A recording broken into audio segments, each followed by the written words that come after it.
สวัสดีตอนเช้าค่ะยังอยู่ที่ดอยแม่โถนะคะ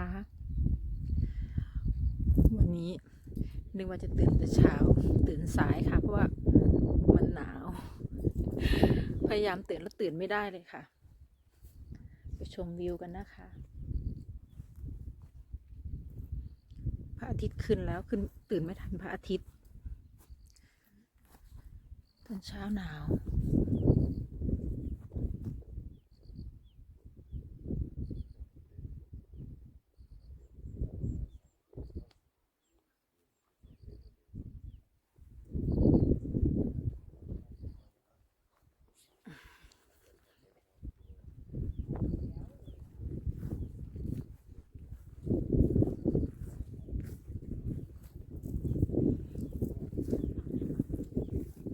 พระอาทิตย์กำลังจะขึ้นเลยค่ะอากาศเย็นมากเลยนะคะ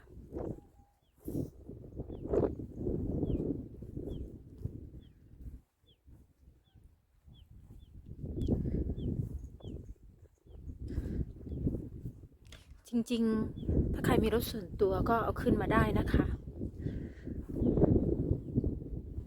แต่ทีเนี้ยขี่มอไซค์กันมาค่ะขี่ทัวริงกันมาทางก็เลยไม่เหมาะกับสำหรับทัวริงนะคะถ้ามีรถพวกส่วนตัวก็เอาขึ้นมาได้ค่ะมาชมพระอาทิตย์กันค่ะจะได้ยินเสียงลมนะคะคือตอนนี้หนาวมากเลยค่ะหนาวมากเลย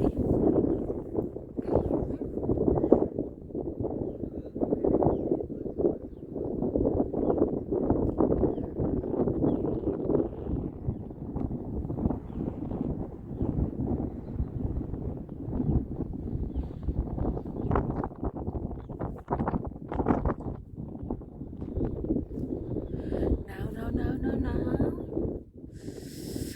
พระอาทิตย์กำลังจะขึ้นแล้วค่ะครู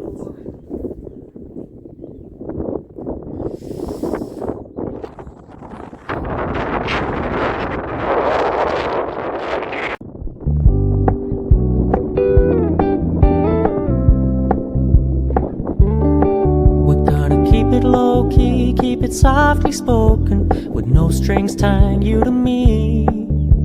I'm happy in your company with no emotion, cause my love deserves to be free. I never wanna look at a house in the garden, I never wanna lock you down. I know you're not mine, it's just my turn, but we can still have fun for now.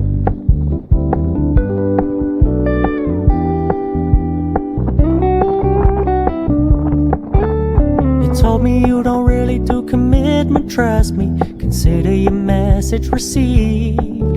When you said you couldn't take us too seriously, I must admit I was relieved. Cause I never wanna play happy families with you, but I like having you around. I'm fully aware this is a flash in the pan, but we can still have fun for now.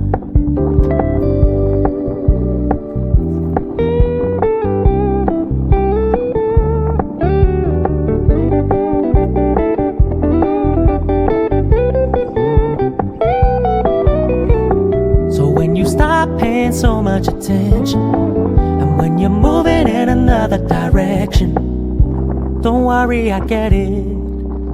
I meant what I said when I said it, lady. I never wanna look at a house in the garden, I never wanna lock you down. I know you're not mine, it's just my turn, but we can still have fun for now. No, I never wanna play happy families with you, but I like having you around. I'm fully aware this is a flash in the pan, but we can still have fun for now. Yeah, we can still have fun for now. ตื่นแล้วค่ะตื่นแล้วหนาวบรรยากาศยามเช้าหนาวมากเลย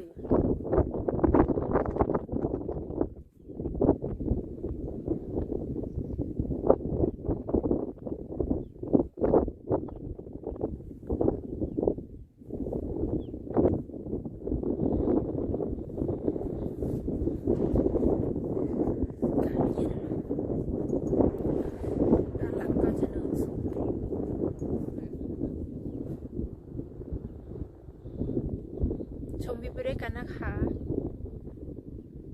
ตื่นแล้วค่ะ สมัยก่อนนี่มาเที่ยวไม่เคย ตื่นเร็วเลยนี่ไม่แอบทำคลิปให้ท่านผู้ชมก็เลยต้องตื่นแล้วค่ะ ตื่นมาดูพระอาทิตย์ หนาวปากก็แห้งหนาวจริงนะคะ ดูลมด้านหลังดูได้เลย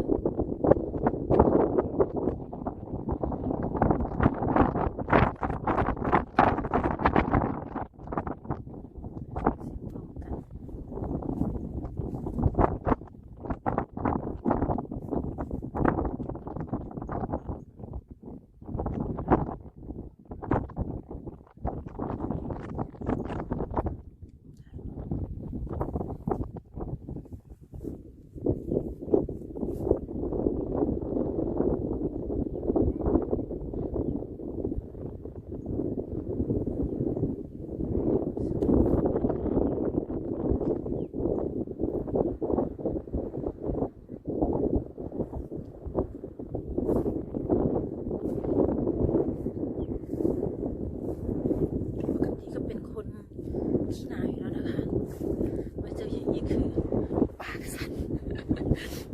หนาวมากมันลมด้วยอะค่ะแต่สดชื่นดีมากเลยค่ะชอบอย่างนี้ปากก็พูดจะไม่ค่อยได้พูดไม่ค่อยได้เลยหนาวสวัสดีค่ะทุกคนสเต็ปเดิมสไตล์เดิมทางน้อยบ้านสวนวันนี้พามาชมดอยแม่ถูค่ะกลับไปกันนะคะบ๊ายบายค่ะ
หนาวมาก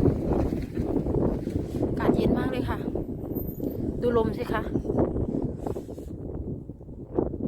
ดูลม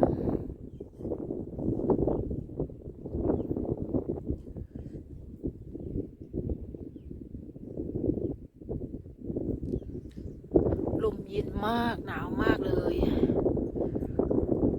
โอ้ย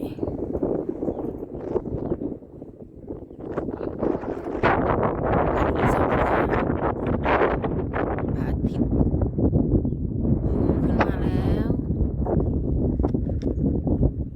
แต่ว่า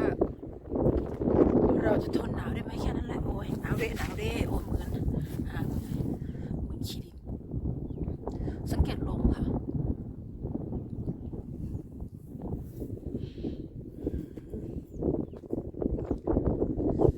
ไม่อยากจะเสร็จเลย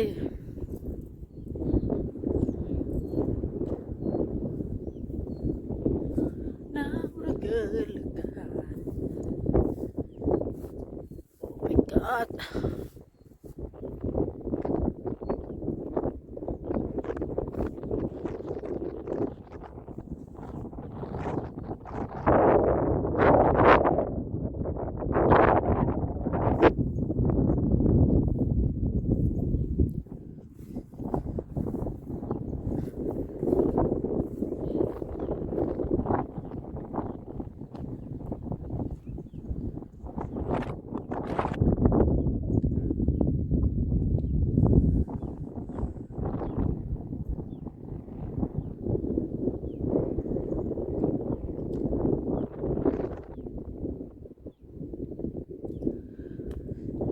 ดูแสงพระอาทิตย์ที่ดอยแม่โถกันแล้ว